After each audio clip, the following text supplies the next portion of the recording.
Bueno, creo que ya podemos ir arrancando y cualquier cosa seguimos sumando. Vamos a estar grabando el encuentro como siempre, después lo subimos a YouTube, se los compartimos por si se lo quieren pasar a alguien o si se tienen que ir antes, no se preocupen que lo van a poder ver. Bueno, hoy tenemos un cine debate, hace bastante que no hacíamos. No es de una peli en particular, vamos a estar hablando un poco en general, bueno, de las villanas en las películas. El webinar de hoy es del equipo de Grow, está como siempre Geo, Georgina Stico, que es la directora y cofundadora de Grow, y bueno, Paz, que es psicóloga especializada en género, también de nuestro equipo, y bueno, ahí había alguien que decía que era la primera vez que se sumaba al espacio. Desde Grow Género y Trabajo somos una organización, bueno, que trabaja por la igualdad de oportunidades laborales para todas las personas, y bueno, desarrollamos estos encuentros así para intercambiar, para reflexionar. La idea es que eso sea un momento de intercambio, así que bueno, todo lo que quieran decir, somos pocos, quizás no sé, podemos abrir los micrófonos o si no pueden dejar ahí las preguntas por el chat que vamos a estar leyendo.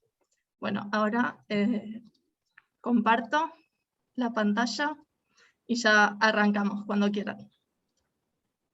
Dale. Bueno, bienvenidos y bienvenidas. Hoy nos convoca un tema que está como medio actual, porque están saliendo muchas películas en relación a esto de los villanos y villanas como protagonistas, entonces se nos ocurrió hacer este webinar para poder hacer un recorrido un poco de la construcción de estos personajes. Y para empezar, antes de decirles nada, ahí les mandé por el chat un link, que es un Menti, que es una herramienta que nosotros usamos para hacer nuez de palabras. Y la idea es hacerles una pregunta muy sencilla, que es básicamente, ¿qué características creen que tienen las villanas? Cualquier característica que se les ocurra, a todas están bien, la idea es que podamos construir en conjunto una idea, cuál es la idea que tenemos de qué es una villana. Estamos hablando obviamente en las películas, ¿no? En el cine, en las series, pero bueno, ¿cuáles son las características que solemos encontrar? Si pudieran abrir el mente y si tienen algún problema, me pueden escribir en el chat y lo vemos, y ahí van a ir apareciendo las palabras. Si querés, Feli, poner la nube, así las vamos viendo a medida que aparecen. Yo acá la tengo a mano, dice, no tienen límites, tienen ojos grandes, son flacas, morochas, arrugadas, envidiosas, feas. Me gusta, pues está viniendo mucho la descripción física, ¿no? Las características físicas de las villanas. Son viejas, perversas, envidiosas, poco atractivas. Y esto es interesante, ¿no? Porque hay como dos perfiles, me parece, de villanas. Están las que son bien feas y viejas y arrugadas, y hay otras que no tanto, no sé, pienso en la villana de Blancanieves, o mismo en la maléfica tradicional o la maléfica nueva, que son por ahí más atractivas, pero que tienen algunas cuestiones, algunas características físicas que sí están, por lo menos no son las tradicionales, las más asociadas a la belleza tradicional, ¿no? Tienen una cuestión más dura, unos rasgos más marcados, suelen tener el pelo oscuro, eso es bastante cierto. Son manipuladoras, solteras, qué buena observación, es cierto, suelen ser solteras, gordas. ¿Qué más? A ver. Bueno, la maldad aparece ahí como un concepto. Sí, son no hegemónicas. Aparece inteligencia aguda también. Ahí no la veo. Ahí está. Sí, suelen ser muy inteligentes, ¿no? Y suelen ser, tener como esta habilidad, como dicen, de manipular y de planificar sus maldades, ¿no? De generar estos planes malévolos, insensibles. Competitivas. A mí me parece, mira, claro, hoy eran los niños y las niñas. Importantísimo, ¿no? Porque generalmente encontramos a estas villanas en películas infantiles, entonces que las odien a los niños suele ser un, un indicador de qué es lo que se quiere ver representado. Está buenísimo. Y ahí no encontré algo nuevo, ¿eh? Perversas, esto ya creo que lo dijimos. Bueno, Si alguien nos pudo Insensible, poner y quiere aparece agregar por muerto. el chat, también pueden dejar ahí que sí, sí, lo sí. leemos. Bueno, me parece interesante porque acá lo que ustedes armaron me parece que va como en dos vías. Un poco ciertas cuestiones más relacionadas al aspecto físico, a ciertas características físicas, que es cierto que son patrones recurrentes en los personajes que aparecen en las películas más tradicionales. Es como les decía, es raro porque a veces son más lindas, a veces son más feas, a veces están más llenas de estereotipos negativos a nivel físico y a veces no tanto, pero sí hay ciertas cuestiones que son como si fueran, que estamos tildando casillas, aparecen en todas, ¿no? Y después hay otras cuestiones más relacionadas a su personalidad, su forma de ser, que tienen que ver con esto que decían de son malas, son manipuladoras, son muy inteligentes, son envidiosas, ¿no? Y estas características también las solemos encontrar repetidamente, cada vez que nos vamos a encontrar con una villana tradicional, suelen estar así también de vuelta, tildamos todas las casilleros de la lista. Y ahora les pregunto, y acá para ver qué piensan, saliendo ya del Menti, acá les pregunto, que por ahí lo podemos poner por el chat para hacer una diferenciación, ¿qué diferencias ven entre los villanos y las villanas? Acá lo hacemos binario el asunto. ¿A alguien se le ocurre alguna cuestión diferente que tengan los villanos en relación a las villanas en las historias tradicionales? Ah, mira, acá dice María Laura, no son muy inteligentes, son más torpes. Sí. Sí, hay algunos villanos que se los representa, es cierto, con más torpeza, con menos inteligencia. Los villanos tienen motivos más profundos en general, tal cual, Marina, sí, es algo que vamos a conversar bastante hoy, esto de el nivel de complejidad que tienen, ¿no? Los personajes masculinos, los personajes femeninos. ¿Se les ocurre algo más que quieran sumar en relación a los villanos, a diferencia de las villanas? Ahí Nacho dice que tienen rasgos más monstruosos. Es verdad, muchas veces los villanos son físicamente como más, sí, más monstruosos o menos estereotípicos, ¿no?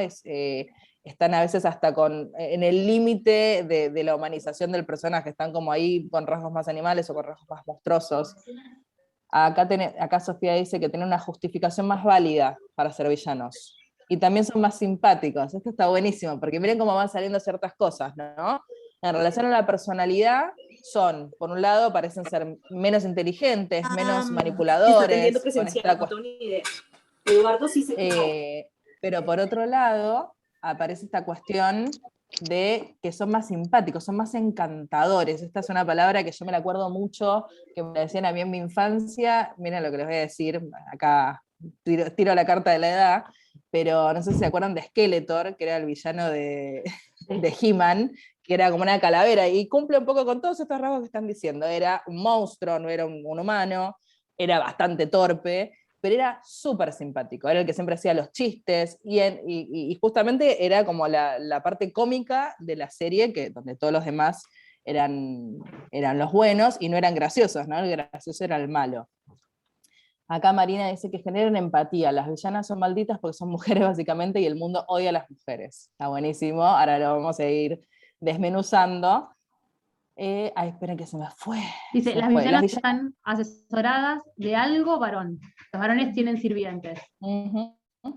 Sí, suele pasar mucho. Igual acá también se da por ahí en los dos, en villanos y en villanas, ¿no? Esta cuestión del secuaz, que es la mente brillante detrás del accionar de los villanos. Pero es cierto que hay una posición del villano de un liderazgo mucho más claro, ¿no? De que es el que tiene el control, el poder sobre las acciones, que es el que tiene el plan, que es el que lo va a llevar a cabo. En cambio, en las villanas está esta cuestión sutil del asesoramiento, que me parece una muy buena palabra para ponerlo. Acá también aparece, Marina dice, no hay que generar mucho motivo para explicar su maldad. Y Alejandro comenta dice la maldad es más evidente, Noelia dice las villanas luchan más por la belleza y la envidia de otra mujer, porque tienen un príncipe o una familia tipo, siempre compitiendo con otra mujer. Y Fabiana dice las villanas son las maltratadoras, la mujer aparece sola.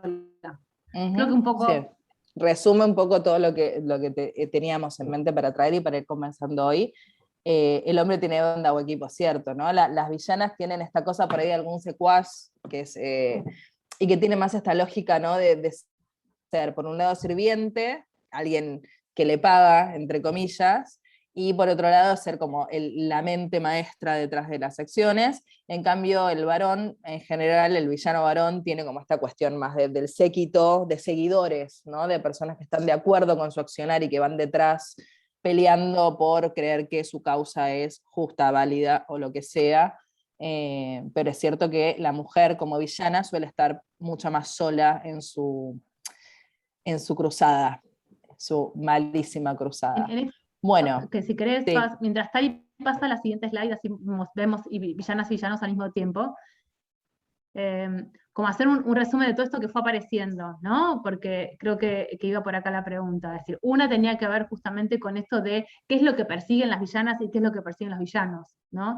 El villano quiere conquistar el mundo, quiere conquistar un imperio, quiere convertirse en un rey, pero en general lo que persiguen las villanas tiene que ver más con otro tipo de ambición que puede ser tener belleza eterna, o tener un príncipe, o la razón de su villanía, digamos, o su maldad está simplemente en función de a quién se de quién se atraviesa en su camino. Sí, hay otra forma de vincularse con su antagonista. En general, los villanos tienen un propósito y el héroe de la película se mete en el medio de que cumpla con ese propósito y por eso se transforman en antagonistas y pelean la batalla que sea que van a pelear. En cambio, en los casos de las villanas mujeres, en general, no son todos los casos, pero sí la mayoría, lo que vemos es que el antagonismo surge por cierta cuestión que tiene el antagonista y que la villana desea, sea belleza, sea juventud, sea poder, pero en cualquiera de los casos, digo poder porque pienso también en esto de los reinos, si son princesas, si tienen el acceso a cierta cuestión de poder, también es ella princesa, ella antagonista que se pone en su camino y que se convierte en el objetivo de su crueldad y de su maldad. No hay, digamos, un plan superior que tenga que ver con motivos más complejos, ¿no? La complejidad que se le da a un personaje o al otro suele estar bastante, ¿qué palabra estoy buscando? Desbalanceada entre los villanos y las villanas. Entonces es interesante porque cuando pensamos en la trama y pensamos en qué pasa con estos villanos y cómo se van construyendo, empiezan a parecer que la villana tenés menos necesidad de explicar ciertas cosas. Esto que decían en un momento, ¿no? Los villanos generan más empatía, generan más cercanía, son más divertidos, son más simpáticos, porque para poder explicar los motivos de sus planes y de sus cuestiones y de su maldad, tiene que haber un poco más de contenido, porque son más complejos. En cambio, las villanas no hace falta. Entonces son muy bidimensionales, tienen muy pocas características y se acrecentan estos rasgos malignos, ¿no? Esto es la más envidiosa, es la más mala, es la más siniestra, es la más cruel, porque no hace falta ponerle mucho más condimento. Ella está cumpliendo la función mucho más básica, ¿sí? Esto nos parece interesante porque es una construcción de personajes que hace también esta diferenciación y esta caracterización que se le da a lo femenino y a lo masculino en general, ¿no? Hay ciertas características que se asocian a lo femenino, como la envidia, ¿no? Está muy asociada a lo femenino en general, las mujeres son las envidiosas, las mujeres son las que desean lo que tienen los demás, y que no se asocian a lo masculino porque no lo vemos reflejado y representado, como si nos pasa con los personajes femeninos desde la primera infancia. En todas las películas, en todos los dibujitos, las villanas tienen ciertas características que van forjando estas cualidades como propias de lo femenino. Así que bueno, nos parecía interesante y está buenísimo que trajeron un montón de estas cosas, poder ir pensando los motivos que hay detrás, ¿no? Y cómo fue pensándose esta creación de personajes en función de qué mensaje se les quiere transmitir a las personas, a los niños y niñas que ven luego estas películas. En el caso de lo físico también me parece súper interesante porque acá hay para mí algo que por lo menos se puede pensar. Por un lado, surgieron estas características de la fea, la mala, la fea, la gorda, la morocha, la no estereotípica, ¿no? La belleza no hegemónica. Pero a la vez, muchas villanas son muy hegemónicas. Sin embargo, no dejamos de asociar un montón de características negativas a las villanas mujeres, porque son personajes que están caracterizados como la maldad pura, entonces se les asocia todo lo malo, no tienen otras capas de las que nos podamos agarrar para decir, bueno, a ver, podemos pensar en otras características, como si pasó con los villanos varones. Enseguida surgió que son más divertidos, que pueden ser menos inteligentes, pero que son, viste, como cierta complejidad que se le da, surge enseguida. En cambio, con las villanas es mucho más difícil encontrarlo. Acá en la imagen tenemos algunas villanas y algunas villanas tradicionales, y pienso, por ejemplo, está una de las villanas que ha sido como, para mí, la más representativa de las villanas durante la historia de los cuentos clásicos, que es la villana de Blancanieves, que ella es hermosa, y que su problema pasa porque quiere ser la más hermosa, y viene Blancanieves a correrla del lugar, pero es hermosa, no es que ella es fea. Lo mismo pasa, de vuelta, con Maléfica, que la tenemos ahí, que tiene unos rasgos raros, porque no es un personaje 100% humano, esto es un hada, un animal más, un ser fantástico, pero que sus rasgos no son necesariamente horribles. Después tenemos otros personajes que sí tienen estas características que habíamos nombrado.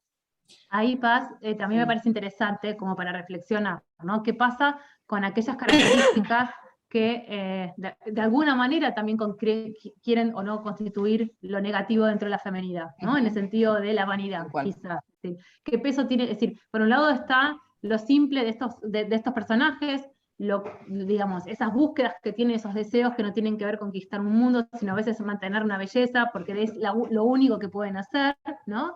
Y por otro, obviamente, el mensaje de negativo que tiene el ser competitiva, el tratar de ser una líder, el ser o no vanidosa, que no tiene el mismo costo en un varón. Es decir, es raro pensar en un varón que lo que quiere ser es el más bello, ¿no? O el más admirado simplemente por su cuerpo, ¿no? Es decir, sí tenemos hombres vanidosos, pero no son villanos por ser vanidosos. A esto voy, claro. ¿no? Estaba pensando ahí por ahí en Gastón. Y por ahí también, para ir reflexionando entre nosotros, y esto que vos lo traías, digo, ¿qué dice esto la subjetividad de los niños y las niñas? En el sentido de reconocernos nosotros como personas continuamente que estamos lidiando con esto de qué pasa, es decir, ninguno es 100%, y acá me adelanto un tema que seguramente vos vas a desarrollar enseguida, ninguno de nosotros es 100% bueno o 100% malo, ¿no? Y sin embargo, ¿qué le dice a los niños cuando vemos que tenés alguna emoción que puedas representar en relación a un villano, ¿no?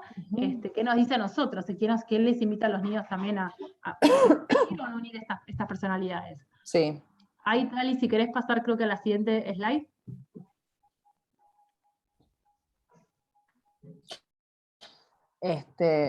Bueno, porque una de las formas que pensamos para empezar a complejizarlo es hacer cierta distinción histórica, del recorrido histórico de estas películas. Vamos a ir, no nos vamos a ir tan lejos, pero vamos a ir por ahí a la era Disney, ¿no? A mediados del siglo pasado, que igual si lo pensamos es un montón de tiempo, en el que empiezan a aparecer estas películas que llamamos los clásicos, ¿no? Las películas clásicas infantiles, en donde aparecen estas villanas y estos villanos y cumplen un rol, ¿no? No están porque sí, no están solamente para mover la trama, sino que también tienen un mensaje.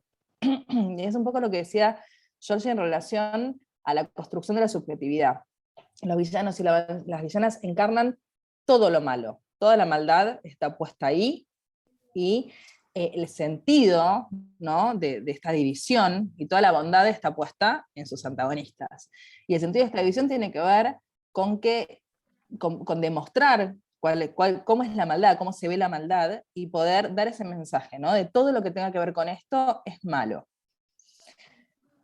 Esto hace que las historias tengan un sentido muy lineal, tengan muy poca complejidad, y que todo lo que se salga, ¿no? de la norma, de lo bueno, de lo que está puesto en los protagonistas, vaya a parar a este otro lugar y quede con el estigma donde siempre estos sentimientos son asociados a la maldad, al personaje malo, a la villana y al villano. No tenemos otra posibilidad, porque los antagonistas nunca tienen estos sentimientos, nunca envidian, nunca, no sé, nunca sienten ira, nunca tienen sed de venganza, ¿no? Hay como un montón de cosas que le pasan a los villanos que a los antagonistas no les pasa nunca. Entonces acá pensamos por qué, ¿no? ¿Por qué se da esto? ¿Por qué fue tan, eh, tan disasociado un modelo del otro? Y esto, como decía yo, sí tiene un costo, no es gratis en la construcción de las subjetividades. Porque las infancias que ven estas películas y que se encuentran con estas historias, y esto no es una cuestión de demonizar estas películas, para nada, pero sí tener como cierto registro de cuál es el mensaje que se está dando, porque cuando vamos construyendo nuestra subjetividad, si el mensaje que escuchamos constantemente es que todos estos sentimientos están asociados a algo negativo, nos deja muy poco lugar para poder sentirlos, y en ese sentirlos poder reformularlos, poder trabajarlos, poder hacer algo con eso, más que sentir vergüenza o rechazo, ¿sí? Porque es una posesión que está asociada a algo malo. Piensen que la maldad como concepto en las infancias no existe como existe en la adultez. No tiene el mismo sentido, sino que es algo que se va construyendo y se va cargando de significados a medida que van transitando sus vidas y van transitando la vida real y también la vida fantástica, que tiene que ver con estas historias, con estos momentos, ¿no? De ver películas, de leer cuentos, de ver dibujitos y demás, que construyen también su subjetividad, su pensamiento y su forma de ver el mundo. Esto me parece clave porque no es que decimos, bueno, a ver, solamente tiene que ver con lo que les pase a ellos, con su propia subjetividad, sino que tiene que ver con cómo van a ver el mundo y cómo van a ver las acciones de las personas. ¿Hasta acá venimos bien? Con esto quería resaltar eso último que decías vos, Paz, que me parece clave, ¿no? En esta dicotomía entre los villanos y las antagonistas, cuando estamos hablando de las mujeres, ¿no? Como villanas y antagonistas mujeres, claro, esta, es decir,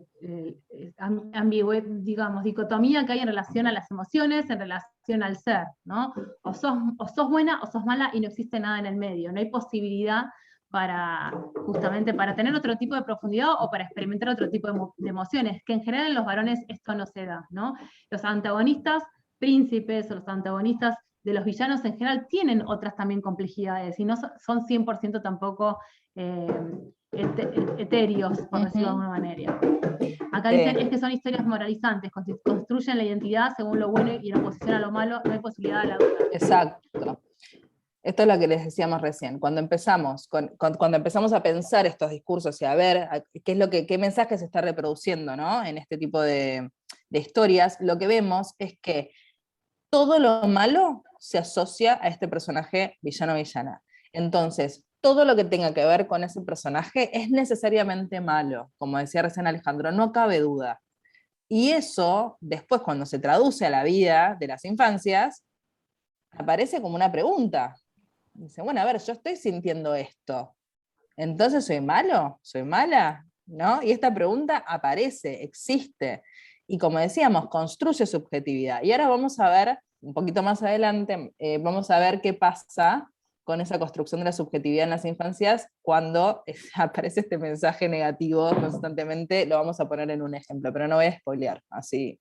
Yo quería agregar que es interesante ver cómo, bueno, los antagonistas, creo que salvo Quasimodo, son todos mega hegemónicos. Y veíamos antes siempre a los villanos y las villanas que la mayoría no tiene rasgos hegemónicos, salvo, bueno, la de Blancanieves y Maléfica, y como esto, bueno, de asociar como la bondad con la hegemonía y la maldad con lo no hegemónico. Con todo lo distinto. Sí, tiene que ver con esto, no sé, moralizante también.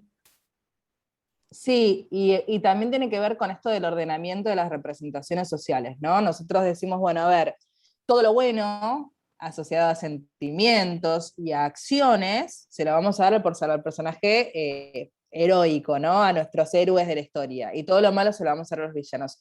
Y en eso también vamos a asociar todas las cuestiones que la cultura dice que son las mejores y las que tienen que ser ponderadas y las que tienen que ser valoradas, incluso también en lo estético y, como decías recién, la hegemonía se construye también con estos mensajes. Porque, a ver, la belleza hegemónica es belleza hegemónica porque también existen estos mensajes que están sosteniéndola y reproduciéndola constantemente, ¿no? Digo, todas las princesas son lindas, flacas, altas, jóvenes, digamos, tienen ciertos rasgos de personalidad que también los podemos ir encontrando reiteradas veces, y también, de vuelta, encarnan esta cuestión de la bondad plena, ¿no? No tienen otros sentimientos, no tienen otras formas de accionar. Entonces, están dando un mensaje súper claro también en lo que es la construcción de las representaciones sociales, qué es lo bueno y qué es lo malo. Ahí yo sí te vi con cara de que querías decir algo. No, me muero para pasar a lo de la justificación de la maldad, así que, pero, no, escuchando esto también empezar, me estaba acordando de esta otra película pero no, Ralph el Destructor, ¿no? Que no tiene un villano particular, bueno, o hay un villano que es particular, pero digámoslo, pero sí juega con esta idea del que quiere, es decir, el que está representado como malo, que es el grandote, que está todo roto, ¿no? Y que esta búsqueda que hace constantemente de tratar de desvincularse de ese rol de malo. Y bueno, y acá en este caso su compañera que vendría a ser Sugar Rush. Pero nada, después con la exposición que hacen ellos también. Gran película, sí, es un peliculón, a mí me, pero me es encanta. muy interesante por cómo trabaja esto, ¿no? Decir, a ver, nadie es blanco y negro, todos tenemos otros colores y tenemos otras personalidades y tenemos otras vivencias internas. Y esto va un poco en contraposición. Es decir, desde el principio la película quiso estar en contraposición a estas ideas, ¿no? Sí. Y cuánto ruido nos hacen, creo que hoy, como decía Paz, no es para criticar con ojos de hoy cosas que pasaron en el pasado, con estas historias que tienen muchísimos, más de 200, 300 años, sí de resignificarlas, ¿no? Y decir, bueno, hoy, cuando las tenemos que contar, ¿desde qué lugar las contamos? ¿Y qué impacto tiene en las infancias hoy estas historias, ¿no? Para también ser como conscientes del impacto de estos mensajes que seguimos muchas veces reproduciendo como si no tuvieran otra razón de ser. Sí, y aparte me parece que hoy también estamos transitando un momento en el que las infancias no son las mismas que hace 50 años atrás, 40, 30, 20, y que la oferta también es distinta y es más diversa, entonces aparecen otras preguntas que yo no sé si aparecían antes frente a estas películas, incluso desde las infancias. Acá les cuento una anécdota personal y seguimos, pero me pareció, vi ahí a la perrita de 101 Dálmatas. Mis hijas hace poco quisieron ver 101 Dálmatas, la vimos, yo la verdad es que no la había vuelto a ver, la vi con ellas, y en 2 o 3 momentos, mi hija mayor que tiene 6 años me miró y me dijo, pero ¿por qué Cruella es así de mala? Porque para ella no tenía ningún sentido. O sea, ella ya está acostumbrada a que hayan ciertas explicaciones, ¿no? Entonces, esto que estamos criticando justamente, que de lo que venimos conversando, esta construcción de los personajes superdimensionales en donde son malos solamente para representar a la maldad en sí misma, ya no tiene tanto sentido en las nuevas infancias. A veces, ¿no? Porque después miro toda la película y bueno, listo, Cruella era mala porque era mala y seguimos, digamos, con la vida como si nada, pero está bueno pensar que incluso hoy están existiendo otro tipo de mensajes y eso empieza a hacer ruido también en los interlocutores e interlocutoras más pequeños, que está buenísimo. Bueno, si quieren seguimos porque así cumplimos bien los tiempos. No estaba esta antes. Bueno. No, había una imagen anterior, esta, que me la pasé, pero creo que avanzamos, ¿no? Sí. Sí. Bueno, no, la idea es pensar un poco en las nuevas villanas, empezar a pensar en estas películas que aparecieron en los últimos, diría, 8 años más o menos, en donde aparecen nuevas villanas y donde existe esto que nosotros pusimos muy entre comillas de la justificación de la maldad, que tiene que ver con una explicación, ¿no? Con lo que se llama la historia de origen, el porqué de las cuestiones. Nos vamos a centrar principalmente en 3 casos que nos parecieron interesantes para hacer así como un repasito y poder ir viendo todo lo que nos parece que está bueno conversar, que tiene que ver, que son 3 películas, perdón, que son Cruella, Maléfica y El Joker, las últimas versiones de cada una de estas, ¿no? Y pensar un poco en construyen estas películas, se cuentan estas nuevas historias construyendo los personajes desde otro punto de vista. En el caso de Cruella, es súper interesante porque hay algunas cosas que aparecen que a mí me pareció que tienen otra lógica, o sea, ya el hecho de que existan estas películas donde los protagonistas, las protagonistas son las villanas, ya estamos parándonos desde otro lugar, con lo cual sí necesariamente es interesante, ¿no? Pensar que estamos viendo el otro punto de vista, lo que se llama el otro lado escuchar la otra campana, ¿no? Vemos igual cómo se construye esa historia, a ver qué pasa con eso. En el caso de Cruella, a mí lo que me pareció más interesante es que cuando empieza la película, desde el primer momento, se empieza a marcar que hay una cuestión, si quieren, genética, que justifica el accionar de esta niña pequeña y que construye esta personalidad, porque es como si ella tuviera una dualidad interna, ¿no? Una personalidad buena y una mala, y construye esta personalidad mala, que es la que es capaz de hacer las acciones malas durante la película. De todas formas, a mí me pareció que la Cruella de la película nueva no es mala, no hace muchas acciones malas que digamos, pero sí hay ciertas marcaciones que son interesantes. Esto que les decía, del potencial genético por un lado. Por otro lado, ¿cuáles son esas acciones en las que se le llama la atención y se la nombra a esta Cruella como mala? Cuando ella es rebelde en el colegio, cuando ella no hace caso a cierta directiva, cuando ella no cumple con lo esperado en su trabajo. Entonces, a lo largo de su vida hay distintos momentos que van determinando este costado malo que ella tiene, que lo van alimentando y lo van engrandeciendo, pero que si uno lo empieza a pensar por ahí un poco más minuciosamente, no son actos de maldad necesariamente. Entonces, es un mensaje, por lo menos para pensar, ¿no? ¿Qué se le está diciendo a estas niñas? Que ser rebelde es malo, Digo, después la película tiene un montón de condimentos súper interesantes, ¿no? Pero en la construcción de esta Cruella, en contraposición de esta Ella, que es la niña buena, todos los momentos en los que ella se le marca y se la nombra como Cruella, son momentos en los que ella está teniendo actos de rebeldía contra un sistema, contra lo que sea, ¿no? Entonces, toda esta extravagancia y toda esta cuestión que va surgiendo en el personaje son condimentos a este costado que ella nombra como maligno porque su madre adoptiva nombró como maligno, pero que no necesariamente es malo.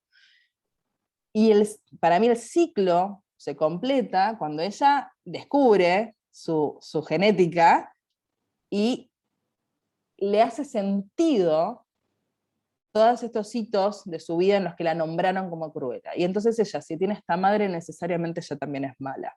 Entonces hay una encrucijada rara ahí, en donde ella no puede salirse, ¿no?, de este mandato que le asignaron de maldad.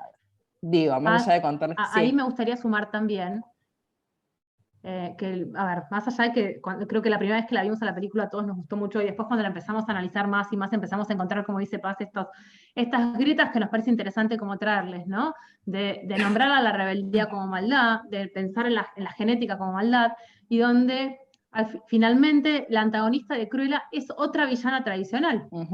Exacto. ¿no? Y una villana tradicional que tiene todos los condimentos que ustedes fueron nombrando. Es una villana misógina, que no le gustan los niños, ¿no? Que solamente está ocupada, bueno, en este caso no solamente por su belleza, sino por su negocio. Ahí hay por ahí un pequeño corrimiento, ¿no? En el tema del negocio. Pero que es mala porque es mala. Exactamente. Exactamente, pero que sigue siendo mala porque es mala sin ninguna explicación. Es decir, no sé, por ahí dentro de 20 años tendremos la historia de la madre de Cruella para explicar por qué la madre de Cruella era quien era, ¿no? Pero nos salimos de esa trampa. Sí, me parece como que la igual lo culpable interesante... sigue siendo otra mujer de su maldad. Sigue siendo otra mujer y sigue siendo otra mujer que solamente es mala, digamos, que no tiene ninguna... no está persiguiendo ninguna zanahoria más interesante, digamos, ¿no? Como decíamos antes, por ahí sí, esta madre hubiese sido así porque quería conquistar el mundo, porque creía que era mejor otro tipo de gobierno, lo que sea, no sé, digo, lo que sea de complejizar su historia, bueno, pero no fue el caso. Ella solamente quería tener su mega empresa, tener mucha plata, y digamos, quedó ahí medio trunca. A ver. Porque tenía un marido maltratador. ¿Quién tenía un marido maltratador, Marina? No lo recuerdo. ¿En Cruella? No, digo que, perdón, abro el micrófono, perdón. digo que Sí. podría haber justificado también, porque no sé, tenía Ah, un tipo totalmente. claro. Una que- historia que- propia, claro, tal cual. que lo Sí, podrían sí, haber, sí, aunque sea contado por arriba, tal como cual. para no echarle de vuelta la culpa a una mujer. Totalmente. Tal cual, tal cual. Y acá también hay una cuestión que es interesante, porque para mí en el personaje de Cruella es esta cuestión constante de que ser diferente es malo, ¿no? Este mensaje constante.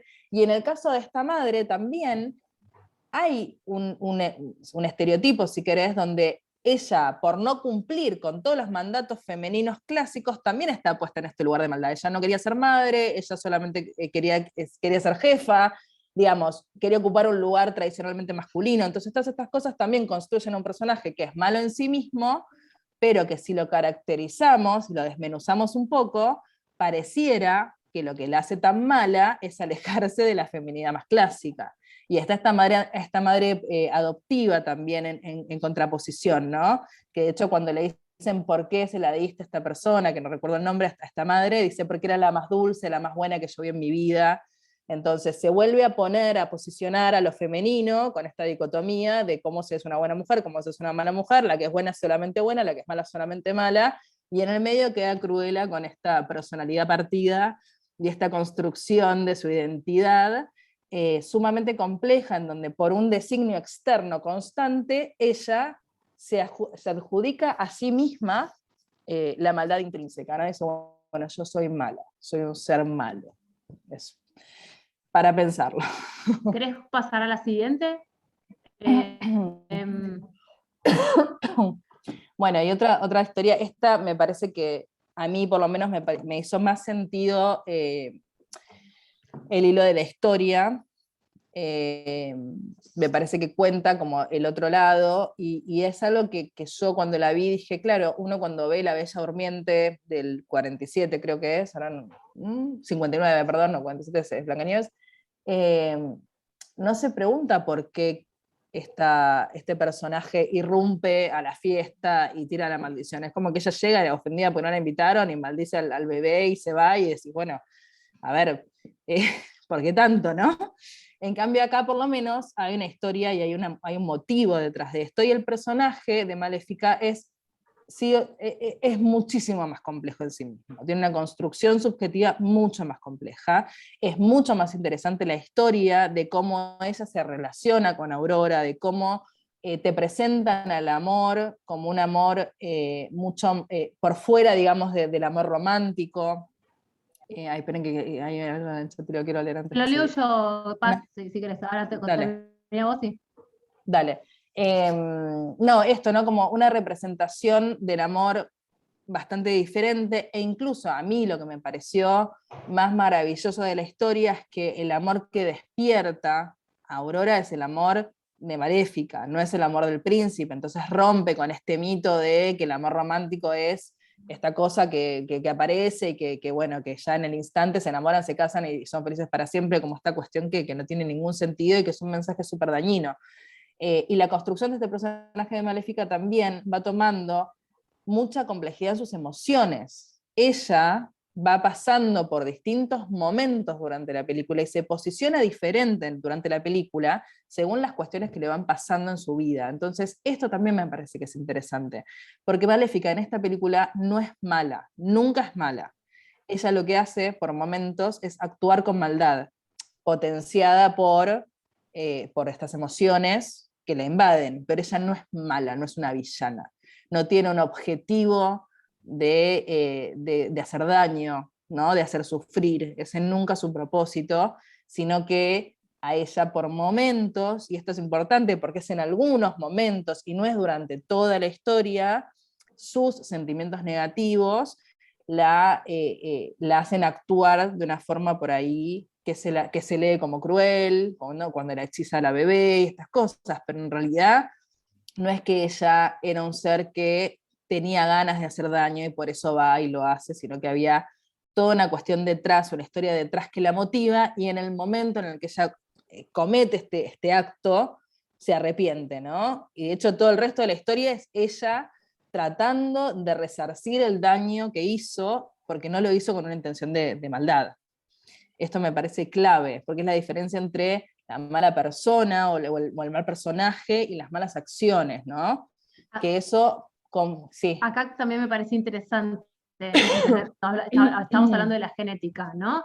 Que acá cambia el punto de vista porque decimos, como contaba Paz al principio, Maléfica es un ser, es un ser mágico, es un ser fantástico, y donde la genética de ser un ser fantástico hace que los humanos las vean como malas, ¿no? Eso siempre está claro en la película, que no tiene que decir, esa maldad o esa percepción de la maldad es subjetiva desde el principio, nunca está puesta en duda, de que, digo, esto es de acuerdo al punto de vista, esto es algo que también me parecía como interesante traer en relación a esto, y que en este caso, así como en Cruella, la mala nueva que vemos es la madre, y es otra vez una maldad totalmente estereotipada, en este caso es un ser humano, es un varón, y es un varón que también se va como construyendo cada vez más malo en función, y cada vez más egoísta en función de sus propias decisiones que va tomando a lo largo de la vida, ¿no? Por su propia ambición.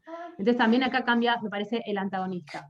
Sí, y otra cosa que también es interesante, además de que es el personaje masculino, que para mí es clave, también es el personaje que tradicionalmente es el bueno, ¿no? Entonces, más allá de la obviedad, de que corrieron, digamos, al bueno lo pusieron en lugar del malo y al malo en lugar del bueno, me parece que no deja de ser valioso que se puedan hacer estos corrimientos y se puedan contar otros puntos de vista, y como decíamos, se le dé otras capas y otra profundidad a los personajes, perdón, teniendo en cuenta que hay un montón de cuestión de deconstrucción para hacer. Siempre, como decíamos recién con Cruella, ¿no? Uno lo ve la primera vez y dice, uy, buenísimo, después lo volvés a ver y empezás a encontrar un montón de hilos para tirar y para poder seguir trabajando, pero sí son, por lo menos me parece, puntapiés iniciales para empezar a pensar en un corrimiento de estos lugares tradicionales. Y para mí lo más importante es poder sacar el estigma de la maldad o la bondad como conceptos macro y, como decían antes, ¿no? Esta cuestión moralista de los cuentos tradicionales, poder correrse de ahí y poder comprender que los personajes, los buenos, los malos y los secundarios, son personajes complejos y humanos, o bueno, en este caso fantásticos, pero digo que tienen un montón de capas y de vivencias que hacen que actúen como actúan, y que no es porque sí, y con el único objetivo de llegar a contar el final de la historia como podría ser. Ahí, Maléfica. Sí, Maléfica. No, pero iba a decir Marina, pero leí Maléfica arriba y decir que Marina dice que Disney se está agarrando mucho de las macro tendencias para contar historias, hay mucho gender washing, toda esta reivindicación de las villanas viene por ese lado, no es que quieren cambiarlas, sino que seguir ganando plata. Seguro, a ver, Disney como industria no deja de ser Disney. Ahí también me parece que hay que tratar de entender a quién le estamos pidiendo qué. Digo, yo creo que Disney, más allá de que creo que está haciendo cambios positivos en la forma en la que cuenta sus historias y que está dando mensajes mejores, no deja de ser una máquina gigante, multimillonaria, con el objetivo de ganar plata y de seguir teniendo el monopolio de las historias tradicionales. Como eso no lo saco, pero igual me parece interesante poder ver otro tipo de mensajes y poder hacer ver este progreso, ¿no? En la forma en la que se van contando las historias. Te leo el comentario de Nacho que estaba de antes, que decía, es curioso que hay una especie de patrón entre la vanidad, que siempre disputa una villana frente a una heroína u otro personaje femenino. Dice, espérate, sin embargo, espera que se me fue el mensaje, bueno, no lo veía con personajes masculinos, ¿no? Sí. Claro.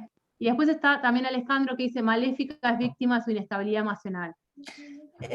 Bueno, podemos debatirlo, porque es un cine de debate. Yo creo que en realidad no es que es víctima de su inestabilidad emocional, sino de las cosas que le pasan, ¿no? Creo que le pasan cosas reales, súper complejas, que tienen un impacto en su vida y en su accionar y en su forma de ver las cosas, que creo que es lógico. Yo no creo que hayan habido, como digamos, reacciones desmedidas por parte de Maléfica en la película, en la forma en la que ella acciona. Creo que la sucesión de eventos lleva la trama por un lugar coherente. Pero sí es cierto que el hecho de la acción esta de hechizarla, Aurora, sí por ahí se puede leer con una cuestión más con un tinte más femenino, ¿no? Como veníamos hablando de cómo se masculiniza o se feminizan este tipo de situaciones. Lo demás creo, y esto es puramente subjetivo, que estuvo bastante ordenadito. Digamos, las cosas que le pasan a Maléfica en la película son un horror. Te leo, y tal y Sí. les leo lo que dice la Colo, dice, en Maléfica se invierten los roles, la raíz de accionar contra los humanos es porque es la protectora de su propio reino, el de las hadas y el bosque, a ver si puedo leer abajo, que tradicionalmente es un rol masculino, el de la protección. Capaz lo curioso es que ese rol institutivo justifica o al menos explica su actitud para con los humanos, atacarlos, hechizarlos. Ah, instintivo, ok. Y Daniela dice, perdonen, hay discusión detrás de mi casa. De hecho, luego dijeron que la escena en la que se cortan las alas representa una violación, y luego de eso ella cambia. Sí, sí, hubo todo un debate a raíz de esa escena que fue bastante compleja.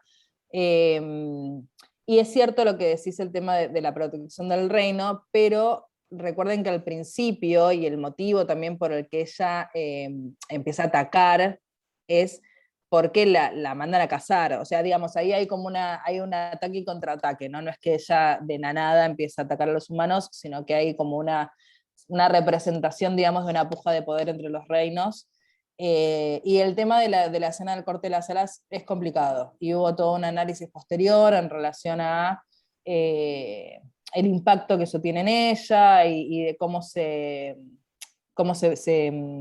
no me sé la palabra, cómo se expuso en la película, digamos, cómo lo escenificaron, que fue complejo. De vuelta, de todas las películas que les traemos hay un montón de cuestiones para por lo menos repensar o preguntarse, pero nos parecía así interesante tratar de ver cuál es el corrimiento del foco, ¿no? De estas películas más tradicionales, en donde los villanos y las villanas cumplían un rol recontra específico, de carácter bidimensional, sin complejidades y sin otra razón de ser más que explicar lo que está mal, como quedaba ahí. Y acá por lo menos nos encontramos con otras historias donde se complejiza y se humaniza a estos personajes para poder saber de dónde sale esta maldad o esta forma de actuar que hayamos visto representada con muchísima más simpleza.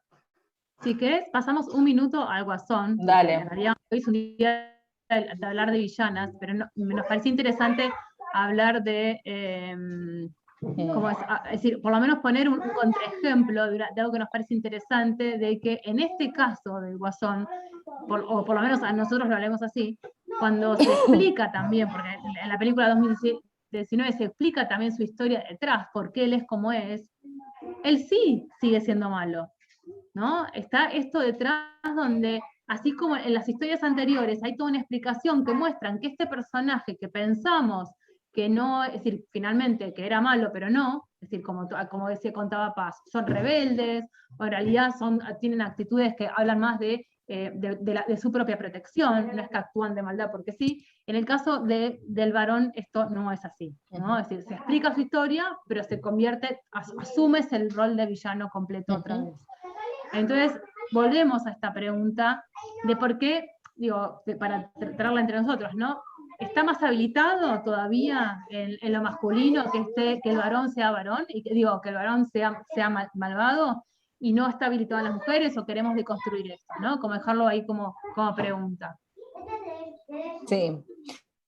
Y otra cosa que a mí me parece súper interesante en esta película y en este villano en particular, es que lo que termina sucediendo con este villano es que genera como un movimiento de este séquito del que hablábamos al principio, ¿no? De que el villano no queda solo ahí boyando como pasó con las villanas, que incluso de vuelta pasa un poco con las villanas de las que hablamos recién. Incluso a Cruella es como que su equipo de confianza en un momento se le corre porque está siendo demasiado villana. Entonces se le empiezan a correr, le empiezan a decirle, che, no está haciendo lo que tenés que hacer, no está siendo la líder que esperamos.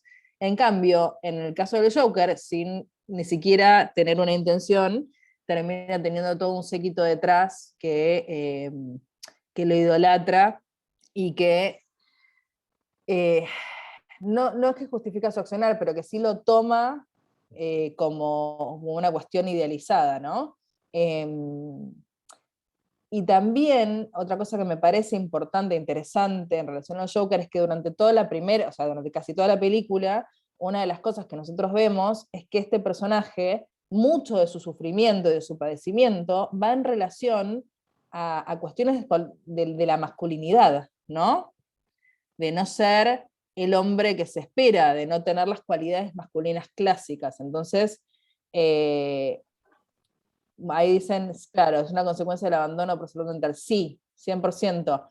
La ausencia del Estado. A ver, yo leí la película como una crítica al sistema de salud mental estatal, 100%, pero también es cierto que hay algo que también está ahí como ronroneando atrás en toda la película, que tiene que ver con esta cuestión más innata que trae él, ¿no? Esta cosa como de su maldad más intrínseca, que en el final, para mí, se le da como una exposición de tipo, bueno, hicimos este recorrido y llegamos acá donde te mostramos que sí, que claramente él adentro tenía este potencial maligno y que lo liberó, y como les decía recién, y frente a eso se armó toda esta secuencia en la que él queda enaltecido como un antihéroe y un montón de personas detrás aplaudiendo el accionar, que es bastante complejo.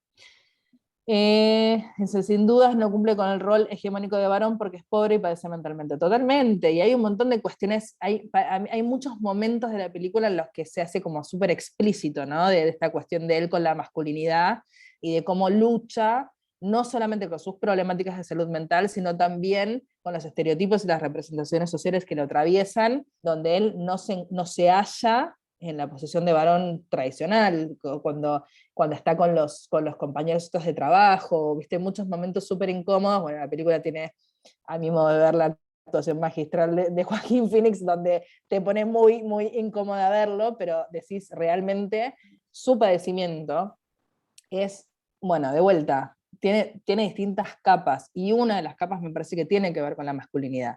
Y de hecho, yo creo que la acción de él, cuando él decide, bueno, entonces voy a agarrar el arma y lo mato a este pibe, también es como una cuestión de voy a ser lo suficientemente hombre, ¿no? Me voy a plantar en este lugar de la masculinidad y del poder a través de la violencia. Es otra cosa de lo que veníamos hablando con Maléfica y Cruella, que son películas que aparte están orientadas a otro público y que son historias mucho más tradicionales, que me parece que es más, tiene una línea, un hilo conductor por ahí más sencillo de poder analizar. Esta película es más compleja, pero sí nos parecía interesante traer, porque creo que aparte también otra cosa que nos pasó es que como se están reversionando a las villanas, no estamos encontrando tanto reversionamiento de villanos, entonces ahí de vuelta la dicotomía de género se pone en juego de qué es lo que está pasando, y como decía Georgie, ¿no? ¿Qué habilitación tenemos las mujeres para ser las malas de las películas y qué tipo de malas tenemos que ser? Y qué pasa con los varones que sí siguen ocupando distintos espacios. Nada, para pensarlo, dejarlo ahí un poco de reflexión.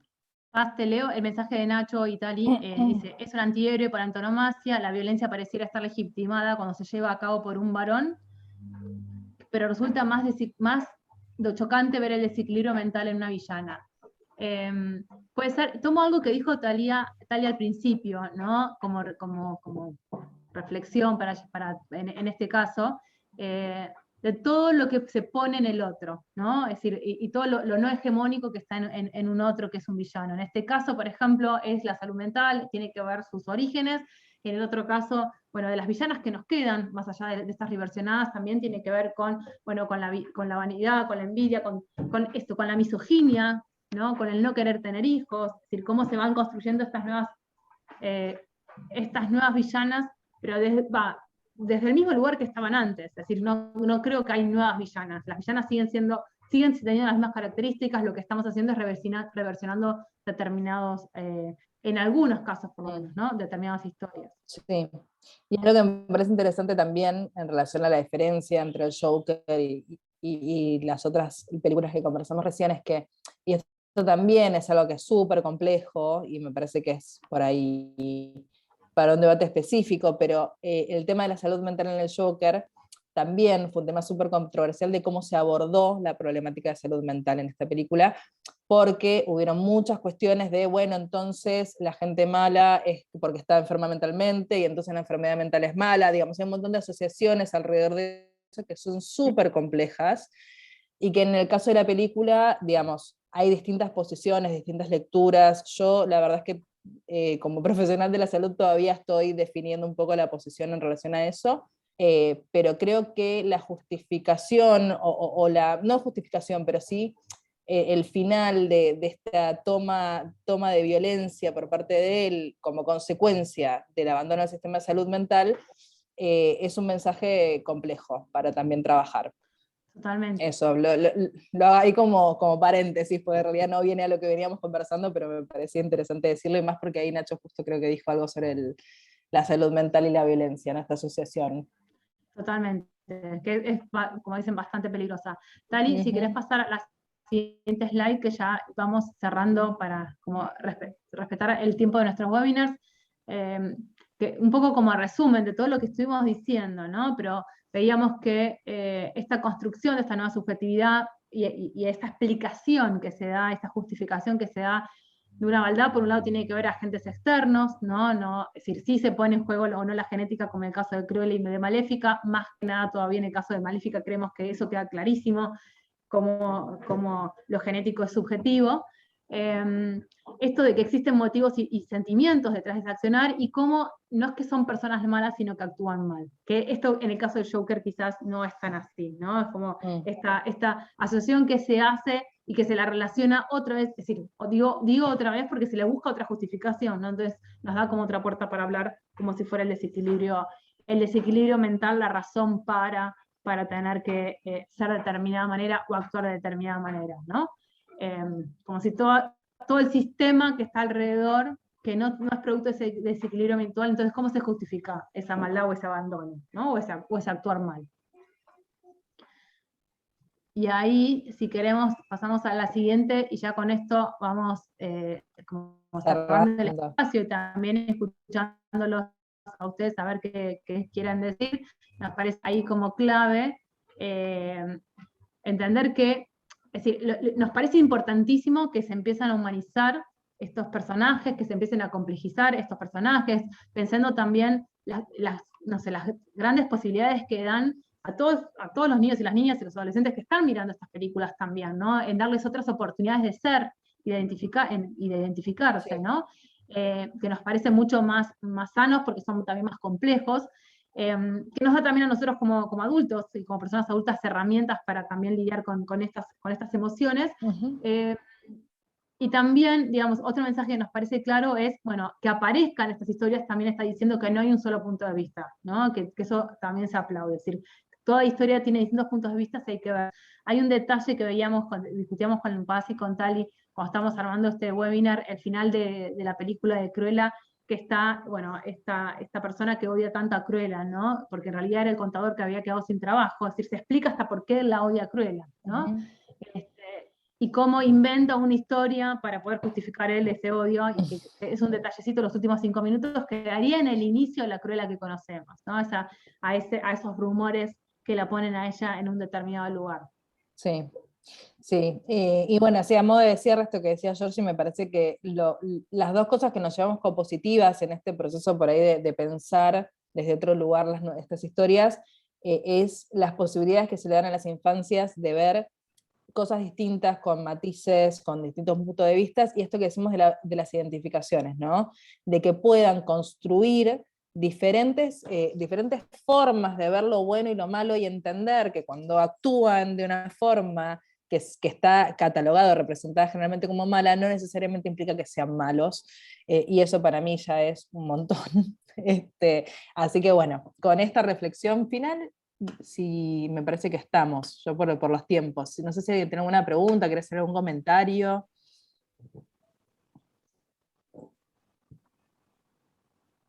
Si quieren abrir el micrófono, si no, cerramos.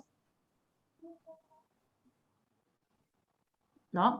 Bueno, hola. Nosotros... No, dale. Sí. Perdón que no ponga la cámara, pero tengo muy mala conexión. A mí me parece muy interesante este cambio en la construcción de los personajes, ¿no? Pero también me parece que es un poco forzado y es también parte del pink wash, ¿no? Que estamos haciendo como que sí, cambiamos, pero en realidad estamos haciéndolo para seguir conservando los beneficios comerciales y que nos sigan viendo las películas, ¿no? Si vos empezás con la uña a rascar el personaje, te das cuenta que no cambió demasiado. Siempre la mujer está relacionada con la belleza, la envidia, aquello que no tiene, y el hombre puede ser que sea por codicia, o sea porque es secuaz, o porque es una pobre víctima del sistema, como el caso de Guasón. Pero la verdad que no cambia mucho, o sea, sí, le buscamos una justificación, pero me da la sensación de que forma parte más de una lavada de cara que otra cosa. No sé si ustedes comparten esa visión, ¿no? Mira. También el tema del aspecto de las bellas, ¿no? De las princesas. Siempre tienen el pelo lacio, son blancas, ¿no? No, la hegemonía sigue estando recontra presente en todo. Claro, en ese sentido y no hubo recién avance. ahora aparecen con rulos o aparecen con otros colores de piel. Y hasta ahí. Totalmente. Y hasta ahí. Porque no terminan ahí. de ser del todo de otros colores de piel, de otras razas, de otras culturas, ¿no? Es como que, no sé. A ver, yo lo que quería decir acá es, no vamos a meter en la intención de la empresa o la corporación en hacer o no esta historia, porque nos excede a todos y todas, pero sí me parece interesante esto que traes, María Laura, por ejemplo, en el caso de Cruella es así, ponés la lupa y tenés a la villana igual exactamente que hace 50 o 60 años, ¿no? Que es la madre de Cruella. Entonces te hace preguntar, bueno, ¿cambiamos o qué? No lo entendimos, ¿no? Y por otro lado, como decís vos, el tema de la hegemonía de los cuerpos, que sobre todo creo que se habilita más en el que es el dibujo animado, el cambio, pero todavía en las que son las películas tienen una terminología, el otro día vos lo dijiste, si yo me voy a olvidar, cuando son en cuerpo, ¿no? Sí, ahí no, es decir, no, siguen siendo flacas, blancas, siguen siendo de pelo lacio, no sé, ¿no? Siguen siendo la misma hegemonía que estaba representada hace 50 años atrás. Entonces, ¿y los cuerpos gordos o son hadas o son secuaces? Pero generalmente nunca son protagonistas. y además son ridiculizados. O son ridiculizados y provocan tontitos, el chiste fácil, ¿no? Totalmente. Sí, de hecho, bueno, acá les pasó, así a modo de chivo, salió la nueva Cenicienta, que yo la vi hace poquito, con Camila Cabello y demás, y bueno, es la crítica más fuerte que tengo para hacerle tiene que ver con eso, y la única personaje que es más gordita está como bastante ridiculizada. Igual es un personaje que, a ver, no un extremo como hemos visto en otras situaciones, pero bueno, sí hay uno o dos chistes que decís, por lo demás, tuvo un montón de cuestiones que a mí me parecieron recontra interesantes, tengo otras críticas para hacer, no nos metemos para no meternos en otro webinar, pero bueno, el tema de los cuerpos es muy complejo. Y a lo que te refieres al tema de hasta dónde, creo que también para poder acompañar el proceso, pensarlo en esa lógica, ¿no? En lógica de proceso, de que seguramente haya muchos pasos hasta que lleguemos a películas en las que podamos criticar poco. Digo, todavía nos van a seguir, como decías recién, ¿no? Rascar un poquito con la uña y empezás a encontrar un montón de cuestiones para seguir trabajando, pero por lo menos que se empiece a avanzar en ese sentido, yo lo veo como algo positivo y alentador en algún punto. Sí, claro. Ahí Nacho sí, ahí dice, salvo por Mulan. Mulan, también las protagonistas son occidentales, de hecho hasta en esa película de Disney se masculiniza Mulan. Sí, yo creo que cuando yo era chica era como la diferente de princesas Mulan, ¿no? Porque como tiene algunos puntos la única que no tenía diferentes a las demás. Que no tenía... Sí.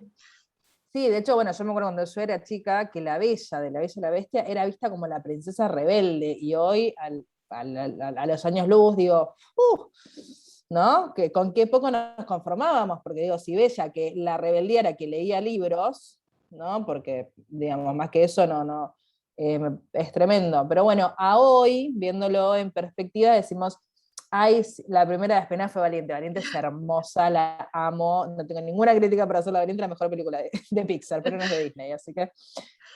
También Jazmín, porque se quería casar con Amor y era rebelde por eso. O Ariel, que no quería ser, qué sé yo. Todas tenían sus actos de rebeldía que eran, digamos, la nada misma en sus contextos y en los accionarios que tuvieron después, ¿no? Como súper Pocahontas. Uy, la otra vez qué película. fue un problema para nosotras. Nos preguntás qué opinan, que no se llega.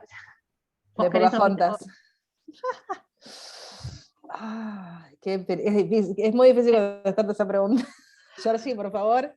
No, te la vamos a deber porque la discutimos a Pocahontas también en relación a, es decir, de por sí, la historia, el rol que tiene este personaje amoroso, ¿no?